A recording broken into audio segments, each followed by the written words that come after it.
happy New Year to you. Oh my goodness.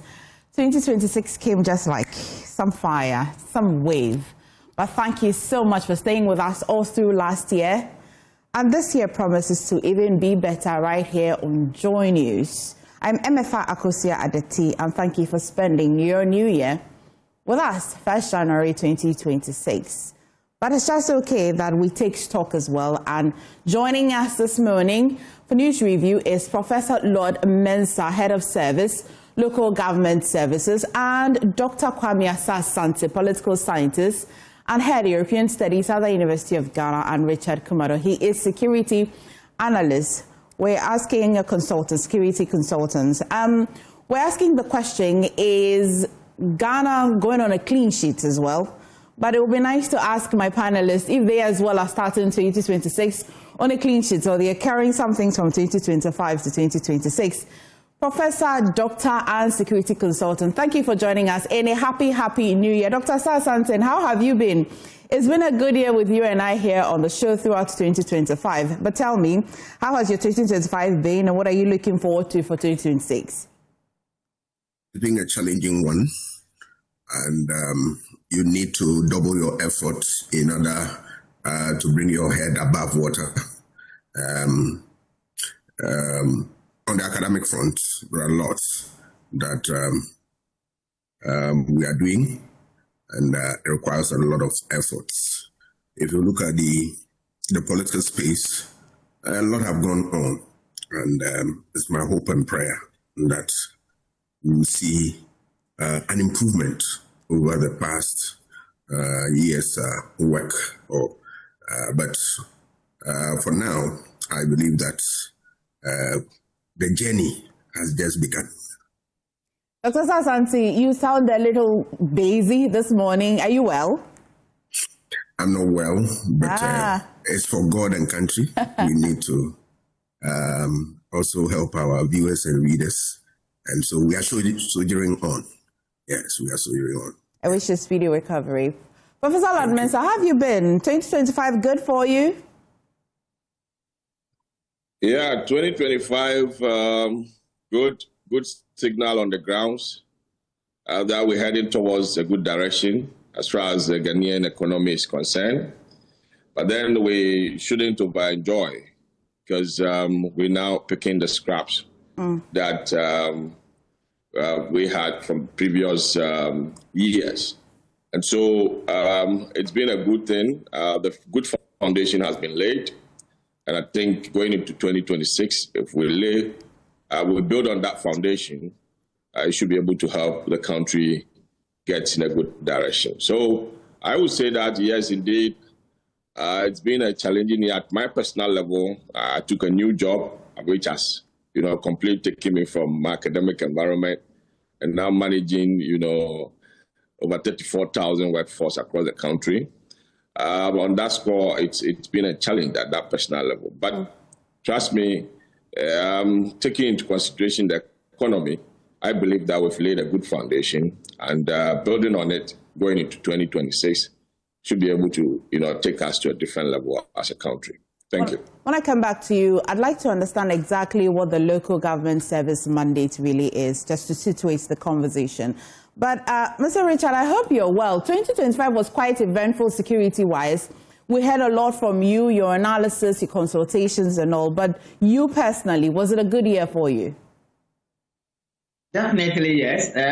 I made a lot of travels across the country in terms of security risk assessment and in making sure that national sovereignty is preserved at all times. We have been busy, particularly November, December.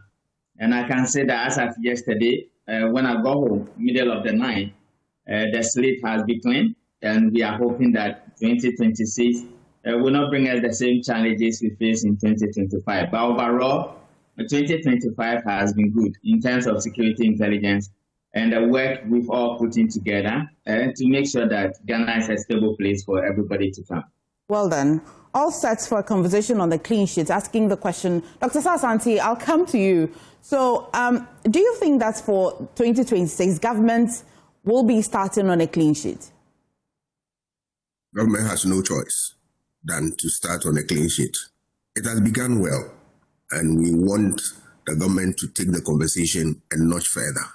So we expect a lot. The economy must continue to be stable and improve from time to time.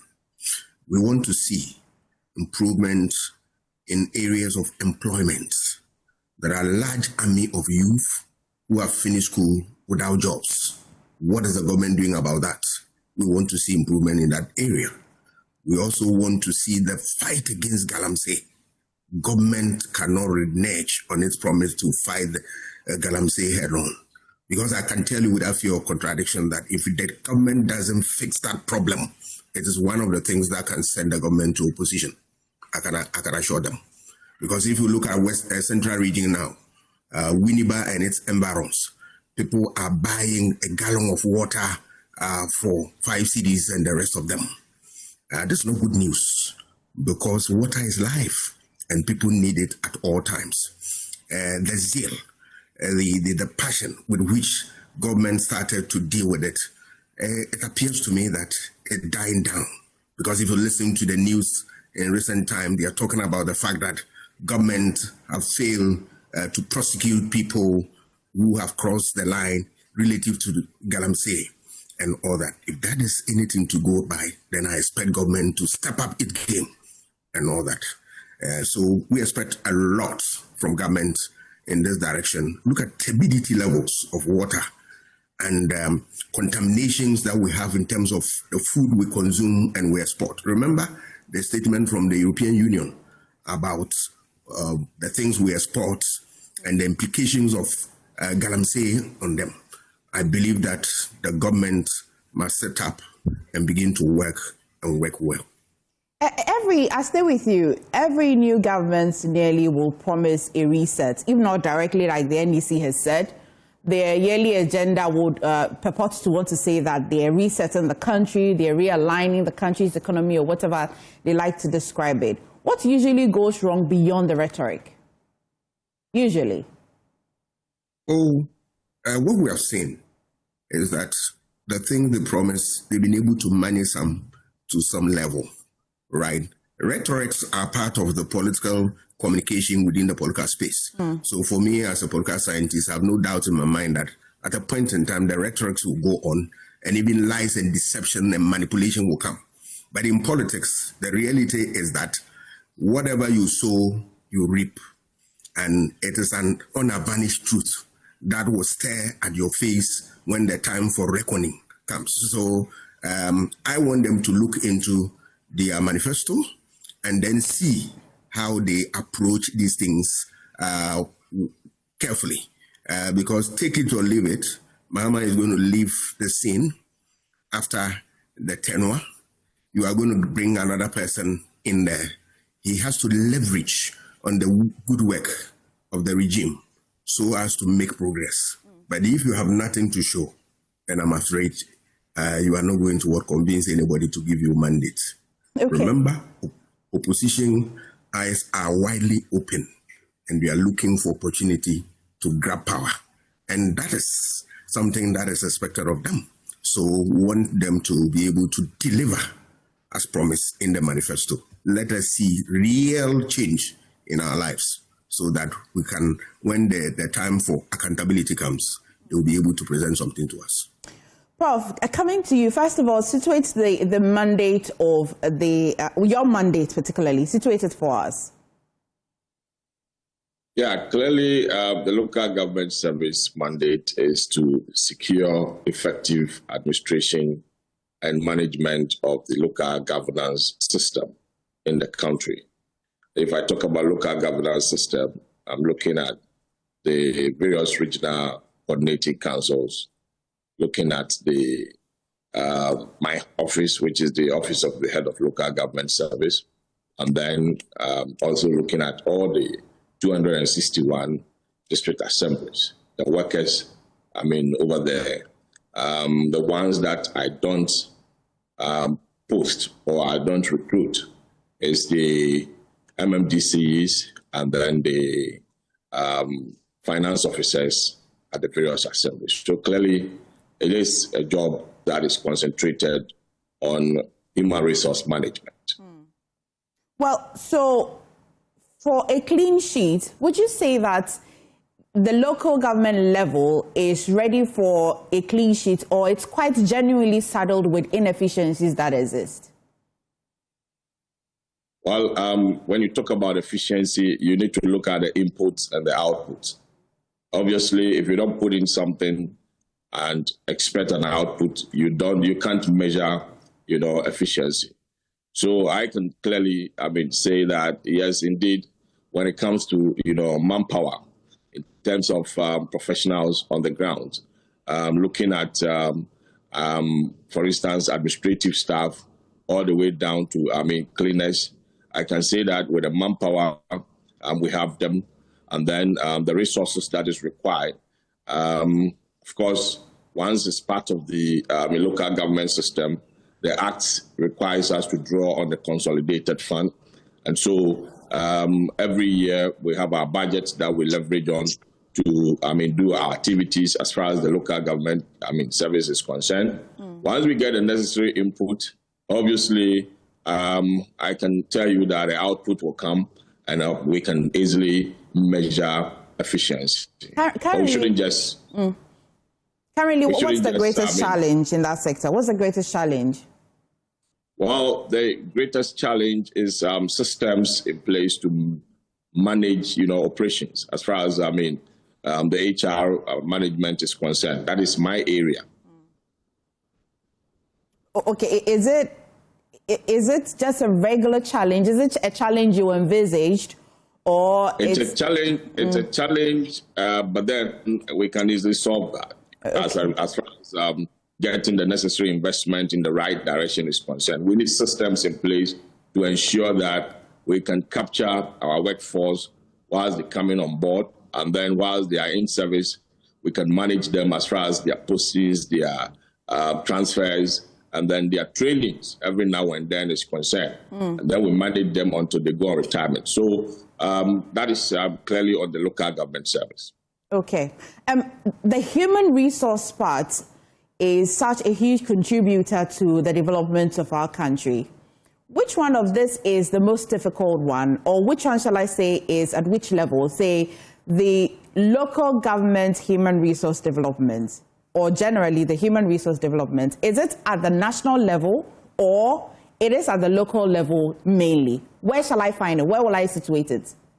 Right. So in the local government, when you are coming in, you may come in with HND or come in with a first degree, which at the national level, certain levels of education has been given. But when you come on board, because things change every now and then, because systems change every now and then, you need to upgrade. You need to get training every now and then. And those trainings are provided. In fact, per our human resource management, manual, every staff is supposed to have about 40 hours of training in the year. And so we're trying to design a framework, which is part of the, we have it already, but it needs to be updated because the workforce and the job classes have increased, since the last, human resource capacity framework was done. And so going forward, I'm looking at updating it.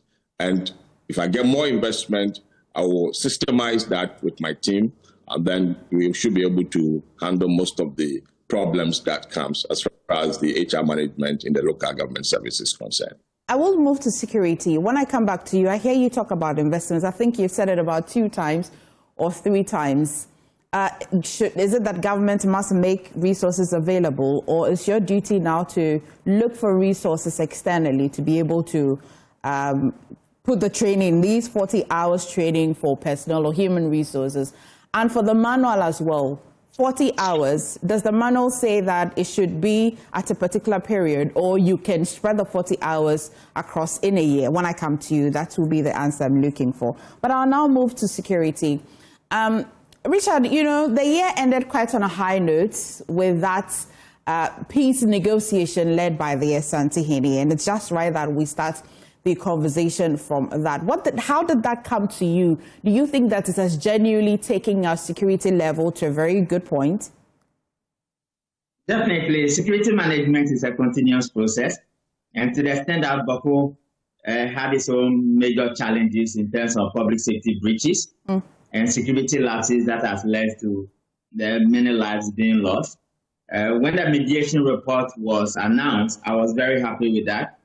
Then we also had all the responses from the two parties and government, which means that from what Asante said, that he will lead the reconciliation, all the issues raised in the reports, including what government said, will all be tabled at the reconciliation table.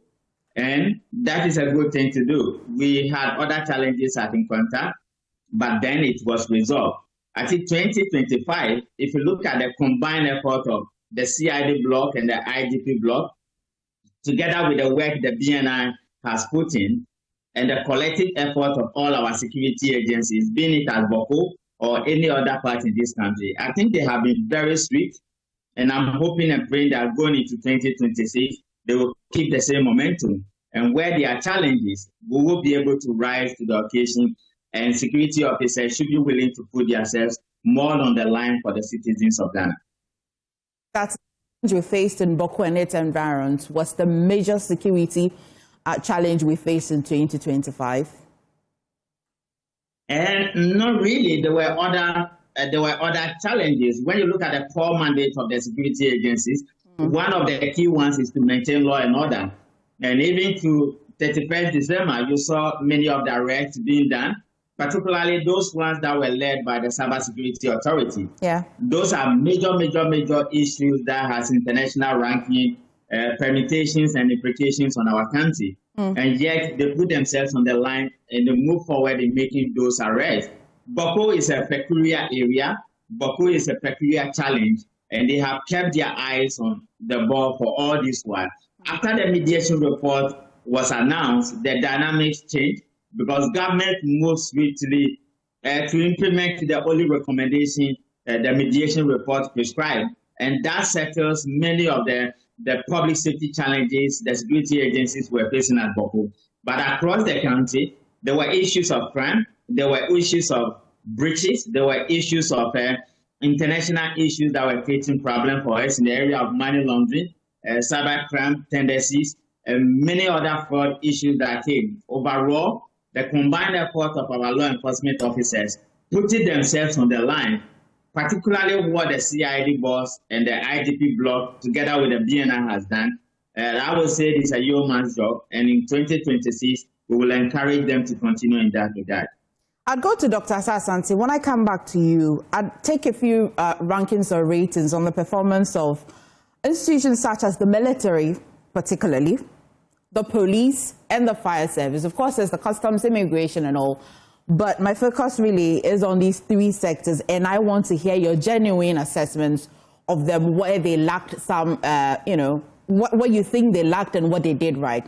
But Dr. Asah-Asante, I recall that in 2025, 1st January, just like this one, well, we were preparing to swear in a new president. And so most of the rhetoric or most of the conversations led by political scientists such as you would be that people should be measured in their expectations of a new government. It's the year after. And when I describe this government as a new government, it's a bit tough for me because I think a year has come by so quickly. This year, today, would it be right to still tell me to be measured in my expectations of the new government? The honeymoon period is over. At what point do you think it was over? Was it the entire 2025, the first quarter? 1 year, whatever preparation that needed to be put in place should have been done. So we are not coming back to the issue of little time. No, because remember, you have effectively to govern within 2 years. The fourth year is actually campaign and the rest of them. So if the government is not able to do anything within this year, then they've lost it. Yes. So the time is now. They have to hit the ground running and then begin to work effectively. Our expectation will continue to be high, given the mandate we give them that represented the votes that the president got, in addition to the chemistry in parliament, the kind of numbers in there. So once we've given them that, both in the executive, in the legislature, we expect nothing but high performance. Otherwise, next time when we get opportunity, we know how to give power. Okay. the executive, the legislature, and then the judiciary. Let's start. I think you have said quite a bit about the executive. Let's go to the legislature. Parliaments sometimes gave me personal palpitations because 1 minute it looks very assertive. The next minute there's a bit of chaos and tension. One would have thought that this is what you'd see in the supposed hung parliament that we had. And then the new parliament that we had as well mimicked the hung parliament that we had. What do you think went wrong? I was surprised because for one party that has what Evans Mensah would describe as an ultra majority in parliament, and then as well another party that is quite a small minority in parliament. Imagine being described, a minority being described as small again. That's how small it is in parliament. What was really necessitating that kind of tension and chaos that we're seeing in the legislature? Obviously, since the Fourth Republic, if you have followed the trajectory of parliamentary business, you will come to the conclusion that we have had, the ups and downs. The waves have never been stable, ups and downs, and it's part of parliamentary work. But we have seen it in recent times, more, aggressive approaches to issues and all that because of what are at stake, things that are at stake. For if you look at this parliament as we have it, you realize that from the word go, parliament began with a weak parliament in the sense that you need, much as you need what majority in parliament, you also need a very strong opposition in terms of their numbers and all that, so that the majority will not always take us for a right. But they began with a very weak type of opposition because of their numbers. But that said, you can also attest to the fact that in spite of their small numbers in parliament, that is the minority, they have been very vociferous in terms of their criticisms, in terms of taking government on and some of the, and these are some of the things that sometimes it had brought about the boomerang effect. But I believe that in all the things, we have seen major things that they've done. If you look at what went into the parliament in terms of the vetting of ministers, yes, we saw, a lot of effort in there to vet people, to get the kind of quality that we need to run the administration of the state. It is true that in the course of that, we had some excesses and some unnecessary questions and all those. But those are some of the things we can accommodate. And going forward, we know we can iron them out. We have also seen instances where opposition have voted with their feet, leaving parliament, and allow majority to always have their way. It is part and parcel of parliamentary process. Once you have numbers, I was a reporter in parliament, and I saw the era of J.H. Mensah, and then Abraham Oseidu and the rest of them. You saw a lot of such antics being at play. But for me, as a student of politics, all that I want is that the parliament should be able to assume a position as a boiling pot, and that all shades of opinion and interest are addressed for the benefit of the people. If you look at, if I extend the conversation to the realms of the constitutional review process, you've seen a lot of things have been proposed that if we are able to have a position on that, it's going to strengthen the frontiers of parliament and make parliament what we expect it to be. Even though I disagree with some of them, the issue of we having, members of parliament ministers outside parliament, it doesn't really matter. You can change the system. Remember, Ghana operated a Westminster system in 1969, parliamentary strictly speaking. In 1979, we had the presidential system of government. What happened? And then we decided that we are going to have a hybrid in the Fourth Republic. We've seen it all. What is really affecting us is not the structure, is not the system that we put in place, but the human beings who drive the system, their character, their persona, their attitudes, the wherewithal, their experience come to play. That aside, we also need institutions. Institutions constitute everything in terms of politics. They are the rules, the procedures, the norms, all of them. So once you have the wrong institution, it doesn't matter the human beings who drive them. At the end of the day, you are going to have a disjointed type of governance. And that is what we are seeing. I am looking forward to more conversation on the Constitutional Review Committee thing so that we shape and strengthen Parliament for Parliament to play its role. The argument about efficiency and that if we elect people outside Parliament, you and I know it will not work.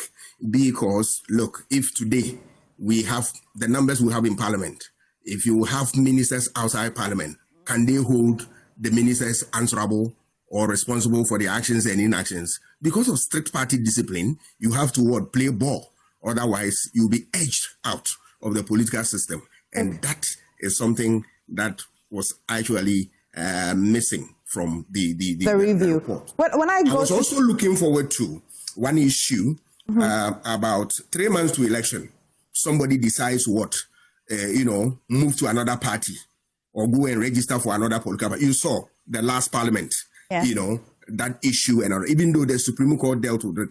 But I believe that we should also look at it from political perspective and see, because I disagree with the Supreme Court with respect, in a sense that once we elect people to Parliament, it's by social contract to go and represent me in terms of my party. You go there and say you found a new love with another political party. 3 months to election, you want to leave. But at the same time, when the caucus want to have a meeting in Parliament, do you think they can accommodate you? That question still remain unanswered. And I believe that as we discuss the issues, we can bring a finality to it and see where it will fit. I'm going to, Professor, to take my answer to the 2 questions I asked about resources, whether it's strictly from governments, because he's introduced investments and as well the training. When I come to you, Dr. Asah-Asante, because you were concerned about honeymoon period, and also concerned about the fact that in 2 years, it looks like you have to start governing because you're going to be measured. The Constitution Review said that the president should be given 5 years. They did some math and arrived at that conclusion. I'll take your view on that and an assessment of the judiciary as well. But Prof, let me take my answer on those 2 questions.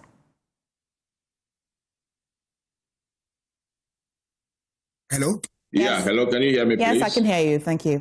Okay, then fine, good. So at the local government services, our financial resources comes from 2 main sources. Looking at the donor support and then government of Ghana. Mainly, the donor support comes to target the systems that are supposed to allow the local government service function, and then government of Ghana plays that dual role of providing salaries of our workforce, and then also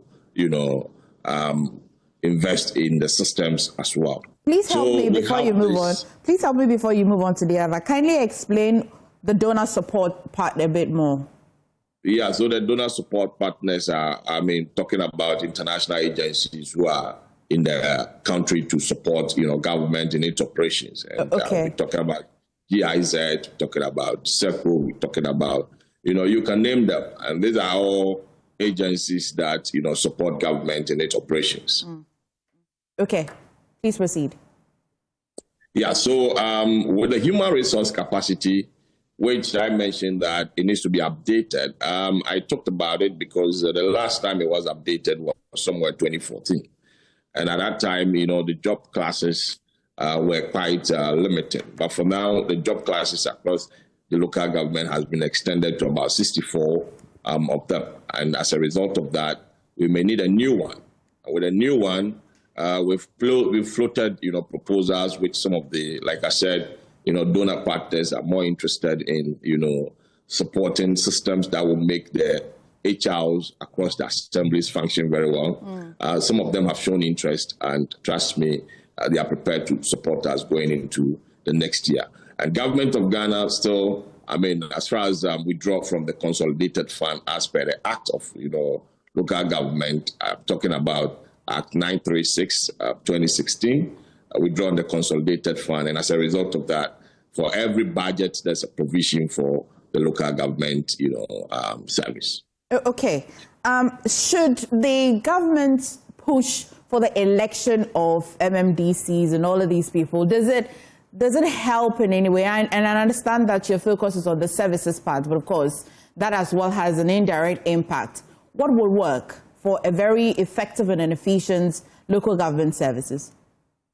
Well, when you talk about local governments, we're looking at a center word, which we normally emphasize on, has to do with decentralization. And I mean, for decentralization, if you want to decentralize, I mean, it has to be decentralized completely.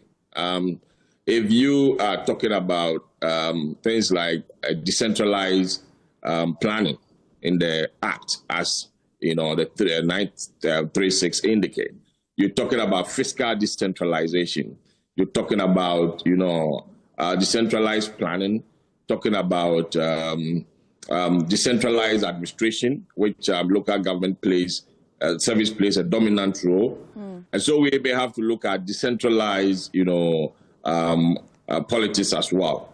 In all cases, you want to send governance to the doorstep of the people. And so to a point where the people should be able to elect their own, to be able to determine who can do the job, right? Not necessarily an appointment from the center that will determine who is supposed to do a job somewhere at the local level. So if we want to decentralize fully through all the arms of decentralization and going by political decentralization, I think in a direction of electing our MMDCs, will put something good on our table. The people themselves know the right people to elect, and as a result of that, we should be able to give them the mandate to ensure that they elect the right person to manage the affairs at the local level. It makes accountability a bit more straightforward, does it? That is how I'm looking at it, because at the end of the day, more or less, you see, the allegiance of someone appointing you and then also the people electing you, differ. And so if, the MMDCs know that, look, I've been elected by the people, at the end of the day, accounting to them becomes the ultimate. Okay. And they have no choice to ensure that they do the right thing to satisfy the people. Okay. I know, Doc, I know that you would want to take a bite on this election of MMDCs and the likes, but let me go to Richard. So I want to take assessments of the police service, the military, fire service. They have been more dominant in last year's conversation. Please assess them for me. No, the combined efforts of the CID bloc and the IDP bloc, I always say the combined effort because Christian Tete-Yohonu has worked with the CID boss, Madame Lydia, before. So it's like a father and a daughter relationship. They never had many of the difficulties working together. Then again, if you look at Madame Lydia, the mom has worked within the security intelligence environment for a very long time.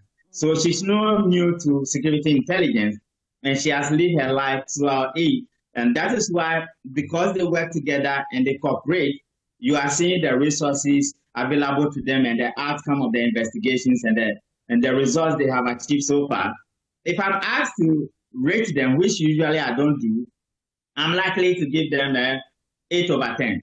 For all three? 8 over 10. All but three then together? Again, okay.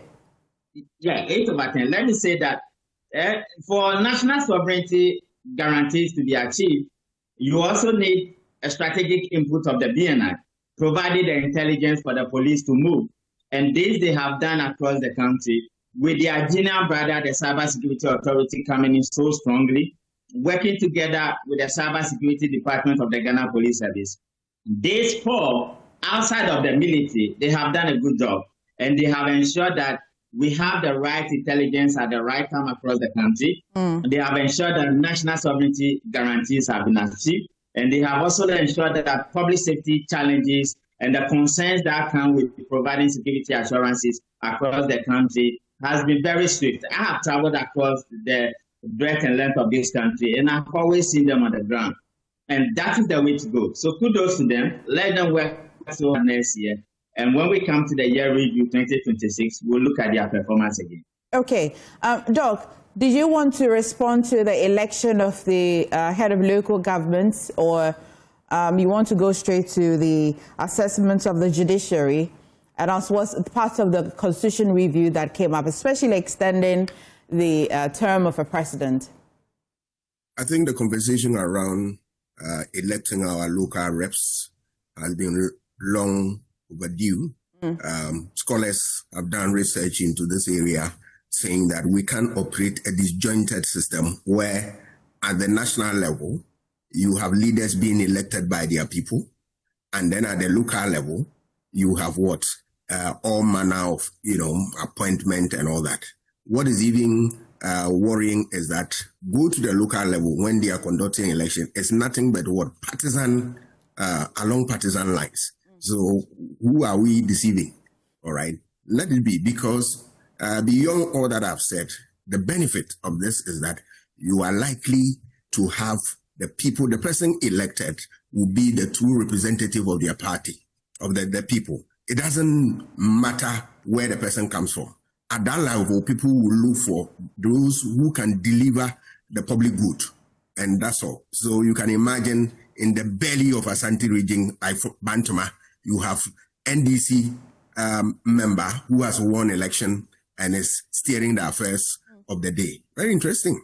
And same way, you want to see something like K2 North, and then you have an MPP person driving government programs to his fruition. So I believe that it is better, and it allows democracy to rub off the people from top to down without any much difficulty. So I believe that the 5-year term, that you want to elongate the tenure of the presidency by a year, I disagree, and disagree vehemently. All right. The Constitution doesn't give anybody 2 terms, but by dint of hard work, we consider you and we'll add another tenure to it. If we give you what? The first term, we are only telling you that show us something, that you have something under your sleeves and that you can, perform to our expectation. When you are able to do that, then we'll add another layer of 4 years tenure for you. 8 years should be enough for you to be able to deliver. I mean, the 10, I'm afraid, we are likely to have problems. If you have a very, you have a strong leader, you have a dictator, a democratic dictator operating within that decade of governance, the governance space. Look, you and I will run through windows. Well, what if the person is performing well? Just the opposite of what if you perform, yes, governance, politicians are nothing but birds of passage. You fly through the surface of the political system. You go away.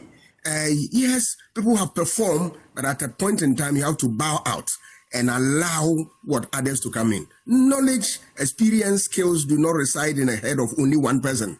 And that is where we want people, after 8 years, sit back, help to build a party, because Ghanaian political system are mostly electoral machineries.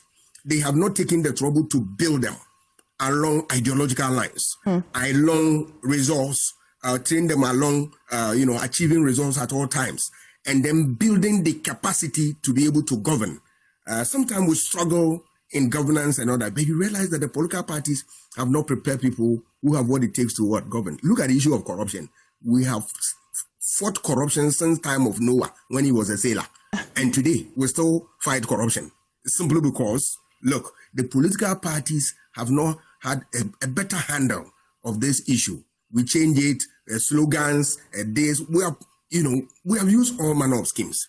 And today, we are where we are, simply because the political parties have not prepared themselves for this. So that 5-year, I disagree. I want to take some comments from the other panelists on this particular term, because this really situates every conversation that we're having, both at the local governance level, security and all of that. What's the implications security-wise? Local governance, for example, Prof, is it okay that the president is still at the top? Because you're looking at decentralization, so it doesn't matter who the president is and how long they stay. Prof, does it? Yeah, so, clearly, I would say that, yes, the timing is important. But then, if we are running a country, which at the end of the day, every party comes with a manifesto. The manifesto builds into policies. And then we have structures within the system that runs with the policies. We shouldn't have problem with a 4-year mandate. The 5-year is a proposal. And I mean, once it is floated among Ghanaians, we have to determine whether, we need a 5 years or not. This is purely a referendum. But how do you feel? Decision. I'll take it from a professor. How do you feel about it? I'll take it from a professor. Right. So from where I sit, I don't think it is necessary, because if you have institutions that are running, whatever policy that a party throws out, I mean, obviously those institutions must run with the policies. And devoid of the tenure of the political administration, we should be able to run Ghana without time bounds. Okay. Security-wise, does it mean anything at all? Definitely, yes. It's a known fact that there are different kinds and types of democracies across the group. The type of democracy practiced by the British is different from the Americans. And I think our country has aligned with the American system for a very long time. And there's a historical focus to that. Personally, I would have said, instead of saying 5 years and assuming that a president will have the opportunity to go for 2 terms, because that is an assumption, I would have said, let's make it 7 years, 1 term, for every president that get opportunity to serve at the highest level. In terms of security, Professor Asah was saying that when you have a political dictator, the longer they stay in power, that also has an undertone as to what will happen within the security environment. But Prof, it's also a known fact that longevity in some other countries has also helped them in terms of the tangibility, deliverables when it comes to governance. And I believe the Constitution Review was considering many of these things, particularly within Africa and within Europe. So it's a conversation. Let's look at it again. Personally, I would have loved 7-year term for a president and don't come back again. And don't come back again. Well, finally, what in terms of security, where should the country start from, or where should it continue on the back of a clean sheet? Should we even start on a clean sheet at all? No, if you look at what the president has done in terms of retooling the security agencies, there's a bill in Parliament where the military are going to have their own university. Signal Bureau, when I was working with the BNI, Signal Bureau used to be a core aspect of the BNI job. And today they have autonomy, and the president said they are going to be a university for them at home, which is a laudable idea. When you go to the southern part of Africa, the police have their own university, and I would have loved to see the police having their university, or the police having a crime scene and forensic investigations department for them to have the ability. So that from Z9, we wouldn't be going to South Africa for the DNA test. The police will have the full house to be able to deal with it. I would also love the president in 2026, 2027 to put up a cyber security and risk assessment center within the BNI circles. And then again, many individuals have encroached on the security land. They have also encroached on the airport land. Those are security challenges that needed to be fixed. And the retooling must not stop, because you asked me about fire service. The president promised them about 100 fire tenders, and I would love it to be delivered. I would love the equipment for the military to be delivered, and I would love the equipment for the police to be augmented more. Because if you want an output that you'll be proud of, then you will need to provide the resources. And one of the key resources is equipment and training of personnel. So that is what we are looking at for in 2026. Finally, again, for the Boko and where we are with it, how do we sustain it? How do we maintain it?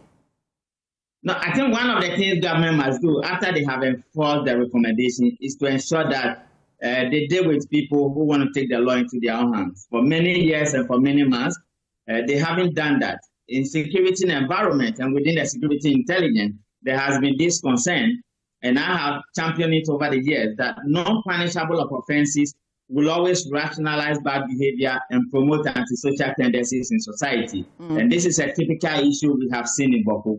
Once you do not punish people who take the law into their own hands, you are rationalize that bad behavior, that others can do the same. And it runs through political circles and within the level of fraud we have seen committed by politicians. Let's start it and let's end it. Once you flood our laws, then the laws be more biting, and let's take it from there. Doc, Pandai by-election is just some days away. It brings to the fore the conversation of elections again, because every year when there is by-election or a rerun, it is as though our democracy is still tested once again, and it is nearly done without violence. It's 2026. Every time when we have conversations about our democracy, of course, election is what comes to the fore about it. This year, moving forward, I hope there aren't any more by-elections, and if there are by-elections, it won't be because of any bad news, maybe a person passed or not. But what kind of election are you looking to see in Pandai, and what would it mean to the very fabric of democracy moving on? I always stand for free and fair election. Election devoid of violence, intimidation, harassment, an election that the media is at the tomb of the government. We don't want election like that. We want election where people can participate and express themselves freely to elect the people or the person that they want.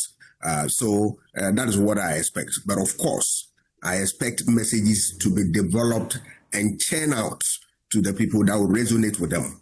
At the local level, it is true that we have what we call the constituency-specific issue. They feature strongly in local politics. And I expect the political parties to take political notice of this and then begin to work out messages that will resonate with people. That aside, there are also regional specific issues. There are certain regions that they have certain problems that they want to bring it to the attention of the political actors. So these ones, I expect the political parties to be able to identify them and all that. And aside all these things, you're also looking forward to the economy. One of the important variables that determine voter choices at the national level, regional, and constituency level is the economy. Because once the economy is healthy, it rubs off everybody and it makes life better. If you read Dance and Co., their theory about where people vote because of what they will get, it's simply because of economic survival. So once the economy slips through your fingers, you will not even have the moral courage to go and campaign. Campaign on what? So that will show.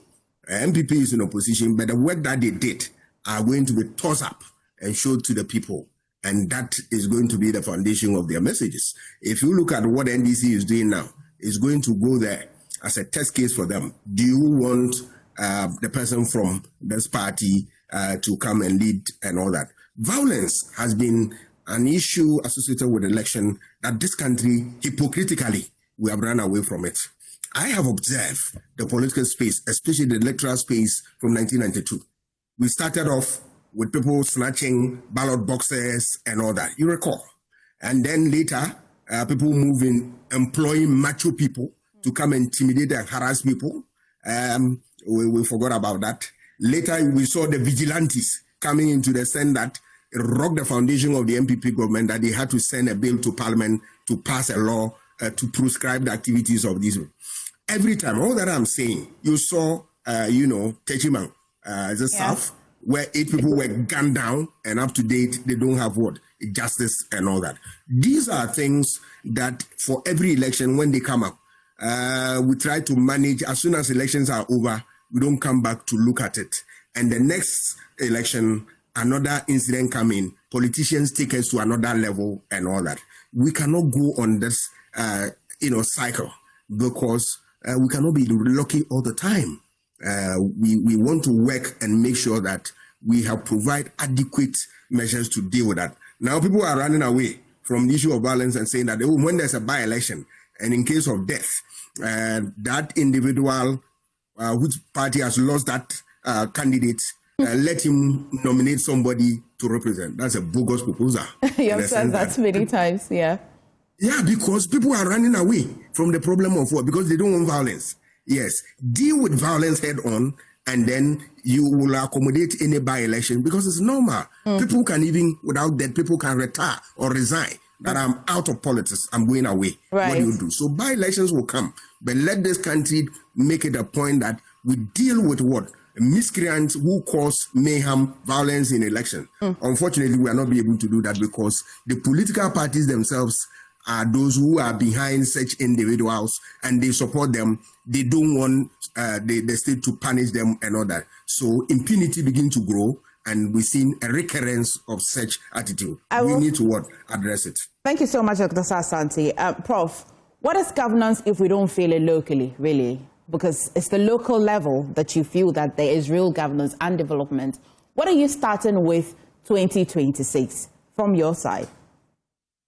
Yeah, 2026, I think at the local level, we need to appreciate, what a government, stands for. So one of the key things that we're going to enhance is our client service to the people, to ensure that at least the people appreciate what government stands for. The people appreciate, what, they are entitled to as far as, the various assemblies, are concerned.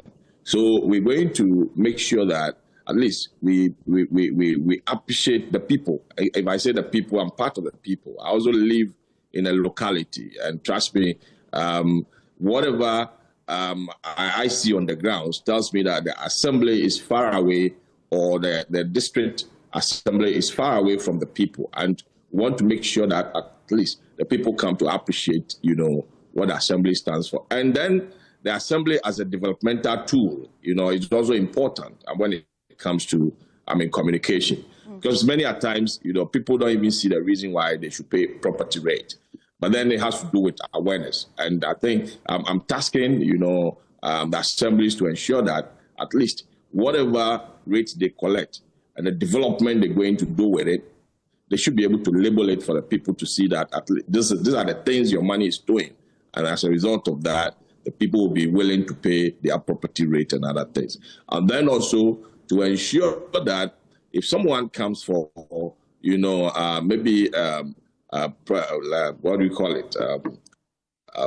Property, should I say property rate, or the other one that normally when the people are going to building permit. All right. When you go for building permit, that should be the beginning of your database in the assembly's pool, so that they can track you, and when the building comes to place, they should be able to determine, where you are, and they will come for, the property rate as expected. So we're going to do a lot when it comes to bringing, governance to the doorstep of the people. And like I said, if we have very good institutions running, we don't need to extend the term for, the presidency. Because if institutions are running effectively, you can even have a political party that will come and initiate its policies. And as a result of that goes off the scent, the institutions runs with it, and then, the people feel, the governance. Prof, thank you so much. Dr. Asah-Asante, thank you so much. Richard, thank you so much. Welcome. I will just read to you a message I've just received from Samson Ladianyenene, who is just sharing his son's thought exactly when he saw the topic for discussion today. He says that, I know exactly what government should focus on. Execute every Galamsey. Sugri Kafui Anyenene, he's 10 years old, and this is his message as soon as he saw that we're discussing what should be the government's clean sheet performance in 2026. I definitely stand with Kafui's message and his understanding of the real issues in Ghana. I will be looking forward to all of that and the performance of government. Thank you so much. Please stay this tomorrow on the show.